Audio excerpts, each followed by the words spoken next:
اسی طرح باندوندو کے مبلغ ہیں حافظ مزمل، وہ کہتے ہیں کہ میں لوکل معلم اور 2 خدام کے ساتھ ایک گاؤں کے دورے پر روانہ ہوا۔ راستے میں شدید بارش شروع ہو گئی، آگے جانا ناممکن دکھائی دیتا تھا کیونکہ راستہ کچا اور شدید پھسلن تھی۔ چنانچہ کہتے ہیں ہم لوگ ایک جگہ پر رک گئے اور وہاں دعا کی کہ یا اللہ، تیرے مسیح کا پیغام پہنچانے جا رہے ہیں، تو فضل فرما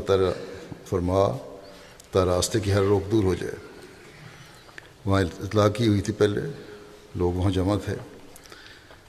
کہتے ہیں اللہ تعالیٰ نے فوراً ہماری دعا سنی اور بارش اچانک رک گئی، کیونکہ بظاہر لگتا تھا کہ بارش شام تک چلے گی، اس لیے ہم بڑے پریشان تھے، لیکن اللہ تعالیٰ نے فضل فرمایا اور پروگرام کے مطابق صحیح وقت پر گاؤں پہنچے اور تبلیغی اور تربیتی پروگراموں کا انعقاد کیا۔